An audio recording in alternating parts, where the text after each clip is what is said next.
welcome Adam, and my four thanks to him for all he's done so far. Adam?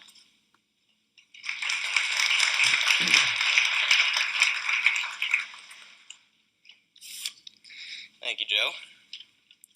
Today I will be speaking to you about perception of self and purpose, and its implications regarding success.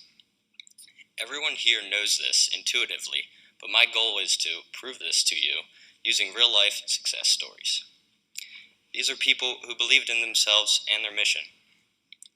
Hopefully, this will solidify the importance of perception to you in your daily lives.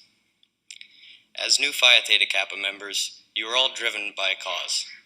Whether that be you are one of the first of your family to pursue higher education, or that you have noticed that good things come to those who work hard.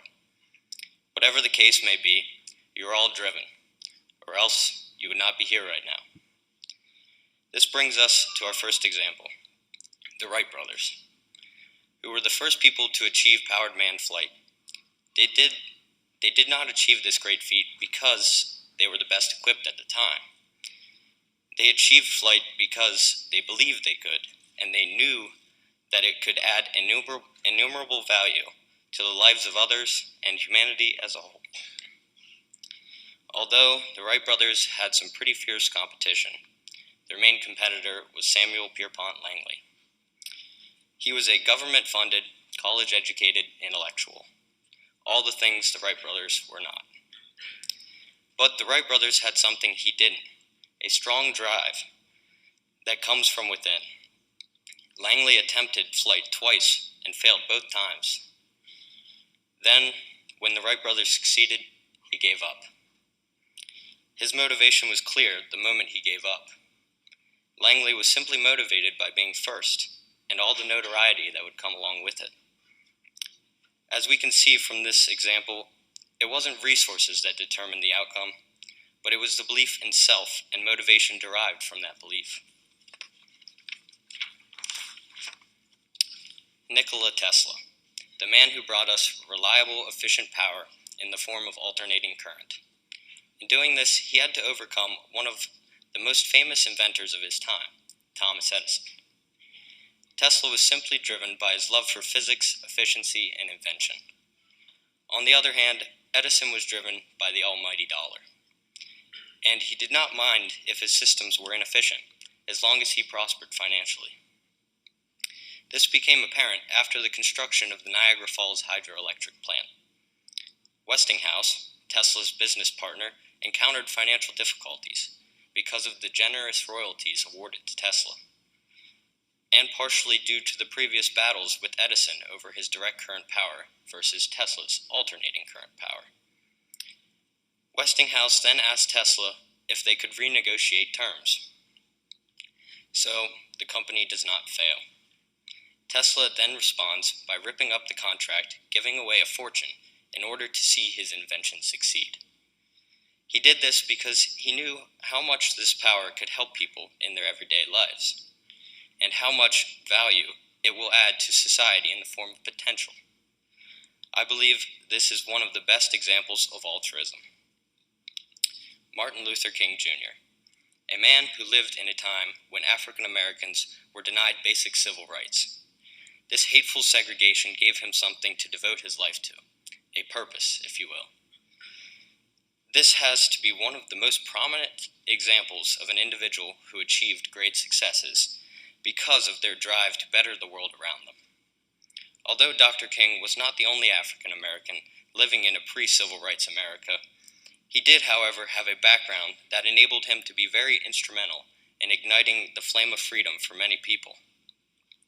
Dr. King was able to appeal to so many people because so many people subscribed to his ideology. This is because he was driven by a unanimous dream of living peacefully among his peers, the same dream that drives us all. Stephen Hawking, a man who prospered in the face of the worst kind of adversity, terminal illness. However, Professor Hawking never allowed the ALS to win. His attitude towards the disease was anything but morbid. He was quoted in saying, My advice to other disabled people would be, concentrate on things that your disability doesn't prevent you doing well, and don't regret the things it interferes with. Professor Hawking knew what he was capable of and what his purpose should be given his constraints.